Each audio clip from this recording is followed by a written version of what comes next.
you all know those aren't positive, right?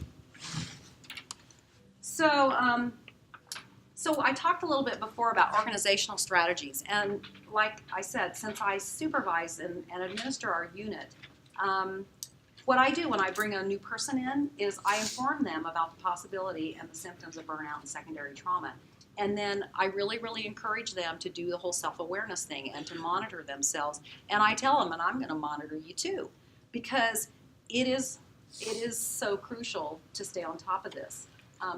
If you don't and you crash and burn, then you leave a career that can be very satisfying and rewarding, but you had to leave early because you couldn't figure out how to mitigate the stressors, right?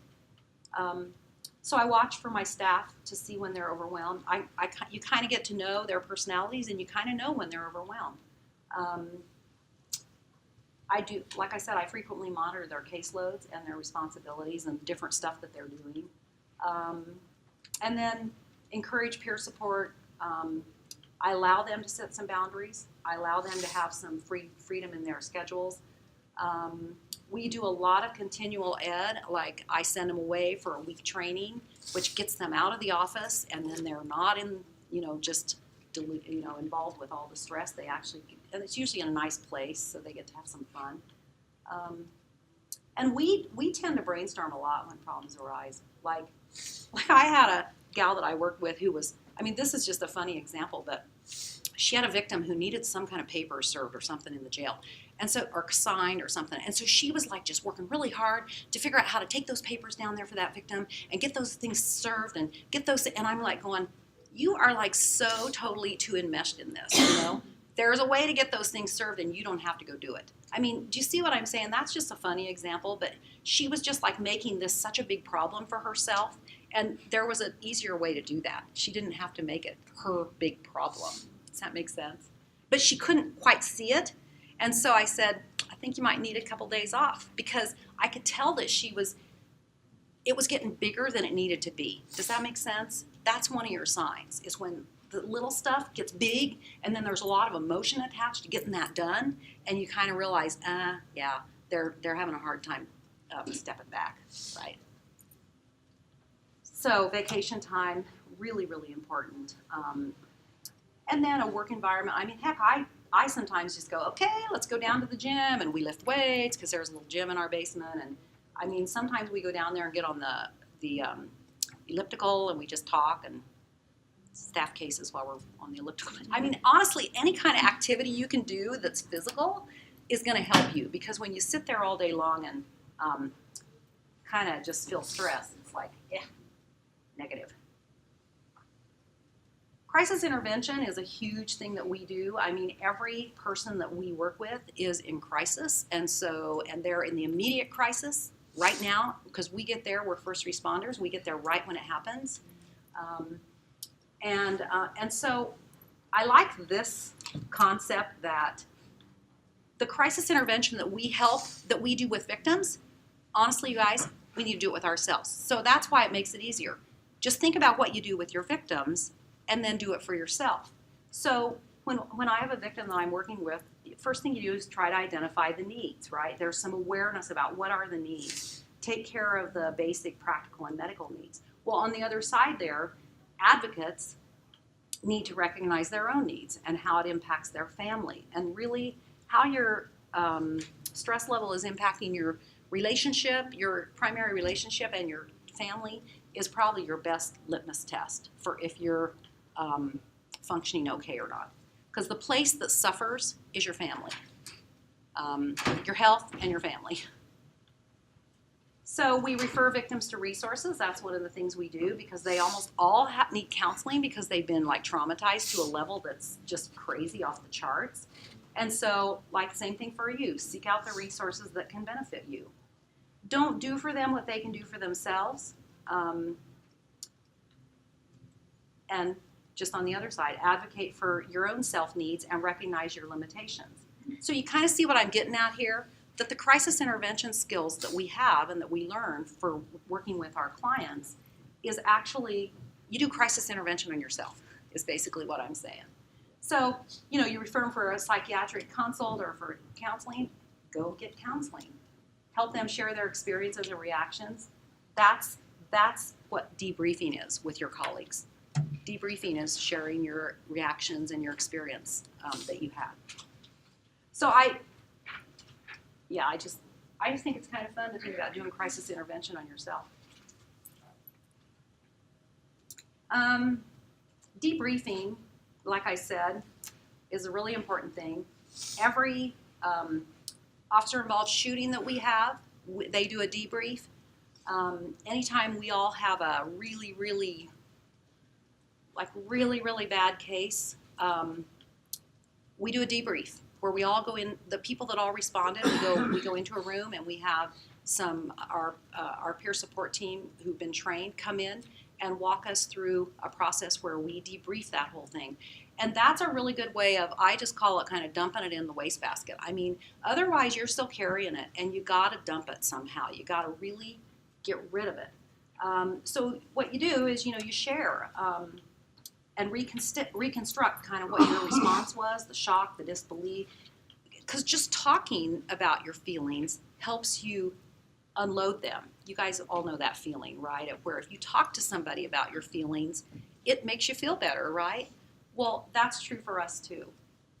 I think exploring the symbolic meaning of loss, I mean, that's heady stuff. But, the factors of resiliency, I don't know if you guys have done any research or studying about resiliency, but that's a real big subject for me in this work because I've always been fascinated with, on the continuum of trauma, I have some victims who their trauma is down here. I mean, it's like in the scope of all the trauma I've seen, it's like not that much. And they can't get over it. They can't, come back. And then I have people who are way out here on the end of the chart. I mean, and they're totally resilient.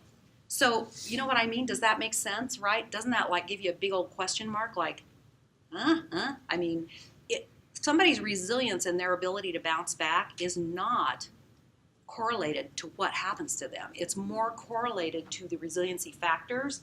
And one of the resiliency factors is sort of us being able to make some kind of meaning out of an experience. Does that make sense?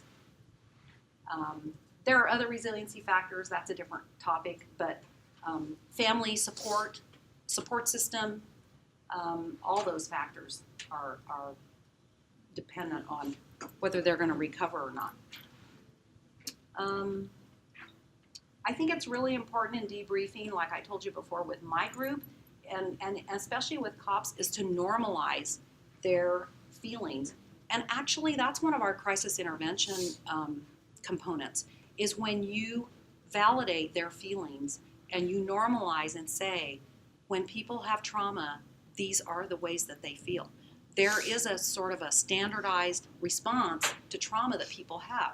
And we talked a little bit about that early on, but there's a long list, and you can give people a list. And it's great now because you can send people to websites to, educate themselves so that they understand that, oh, the fact that I can't sleep, or oh, the fact that I'm having recurring nightmares, oh, the fact that I'm, anxious all the time or having panic attacks, oh, that's a normal response to an abnormal situation.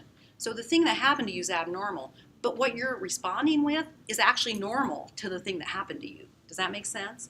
Because people think they're going crazy. And when you tell them you're not going crazy, you're responding like anybody who's had a trauma would respond and do respond. It takes a big load off of them, and then they can start their healing. Because look how you get all hung up on, oh, I shouldn't be feeling this way. But if you're telling yourself you can't feel this way, and you do feel this way, then you're just stewing, right? You're not getting anywhere. So normalizing their intense emotions is huge. And reducing the misconceptions about normal and abnormal stress reactions. And you guys can go online, you can find all that stuff. But there are some really great lists that you can just share with people, that this is how people feel when they suffer a trauma. And then encouraging, teaching, reinforcing positive coping skills, peer support, and referring to the EAP. You guys have any questions so far? Am I boring you to death? I can't believe you're all awake still because it was after lunch, and I figured somebody'd be asleep. But. Yeah. I do have a comment slash example on when you're talking about looking at responses and how to address the crisis counseling for victims and for yourself. Mm-hmm. I think it's really important what you're saying, being able to recognize even the neurobiological responses that victims have to trauma we have in our work as well. And one of my coworkers the other day, we were in court and she was getting yelled at by a victim. And Yelled at? Yeah. Yeah. And it really upset her, but she had to come back into court. And she had to be in front of a judge, in front of other clients. And so recognizing that kind of neurobiological response that she was having and being able to respond to it and being able to bring herself back in. And we talked to clients about even silly things, like if you were able to take a pen and describe it with as many senses as you can, with your touch, with the sound, with, does it smell funny, things like that.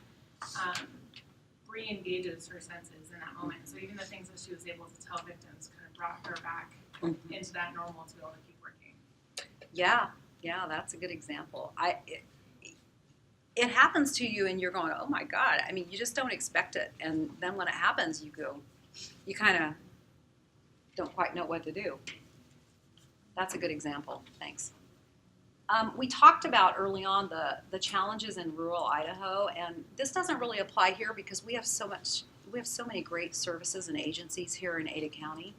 But man, when you get out into some of the outlying areas where it's more rural, you have, for instance, I mean, your mental health resources are limited. Most prosecutor's office and law enforcement offices don't have victim services. I mean, they don't even have my job out there. So those victims are just kind of, I mean, they don't get anything. Your counselor in small towns can be a friend, a family member, a next door neighbor. The cop, if you're a victim of domestic violence and your husband's the cop in town, then he knows the judges, he knows the prosecutor. I mean, think about how a victim is going to get good services in an area where it's really a small community and everybody knows everybody. It gets a lot more difficult then for victims to get the services that they need. And victim advocate agencies to pay well. I mean, to have the benefits that they need and the resources for victims. It's just a lower level of services. Well, and the thing with Idaho too is there's good chunks of it that aren't even considered rural, that you consider like pioneer, where you have to travel miles and miles. And Right. with the big budget cuts that went through a couple of years ago, health and welfare pulled a lot of their office out of those small communities. Right. Yeah, they did. Yeah, and I just found out about that pioneer thing. I mean, you got rural, and then you got pioneer. Yeah, we're talking the pioneer front. I don't know. And the small agencies, especially like the victim advocacy ones, we just did the statewide needs assessment Uh-huh. for Idaho. There's no one to take over. I mean, if you need to go to a training or take a day off, there's no one doing your job. And so where does that leave? I know. I mean, you talk about, you're on call for, so many days. Yeah. Imagine being on a call 7 days a week, 365 days a year, or our victims aren't getting the service. Yeah. Yeah. I mean, that's real. That's real for those folks that live in those areas. I feel really bad for them. And for the service providers who are really, really stretched to the limit then. I mean, they really, really get, they really must struggle with this because it's like that. You might have one service provider and they're it. It's like, I think, and I work with the coalition, the Idaho Coalition Against Domestic Violence, Sexual and Domestic Violence, and we have a lot of members that are from outlying areas and rural areas in Idaho, and there is a lot of burnout and frustration and burnout and compassion fatigue, I think. So then the folks in that community aren't getting served as well. It's really hard. So in 1994, Figley developed this compassion fatigue and burnout assessment, and it was part of Florida State University psychosocial stress research program. So you can kind of get an idea of this is just a tool to help you become more self-aware, right? Because we're talking about self-awareness and how important that is. Number 16 I was looking at, I have concluded that I work too hard, or no, wait, that's not the one I wanted. Sorry. It was the one about I care too much. Where is it? There's one in here about caring too much, and I thought, I've kind of realized that when I care more than the victim cares, then I'm pushing too hard. Does that make sense? I'm not meeting them where they are. If I'm like trying to take over and their lives and do for them what I think they need to have done, then I'm a little bit too enmeshed there. Does that make sense? So even these questions can kind of make you think and get more self-aware about things that you're feeling and things that might be lowering your compassion. So again, I mean, remember, this is all about longevity in the work, right? I mean, the point is, if you want to do this work and you want to have a career that's 20 or 25 years, 30 years, then self-care is going to be a really important piece of that. Because you also want to retire and then have a few years to live and be healthy while you're doing it. So self-care, if you're at high risk for compassion fatigue.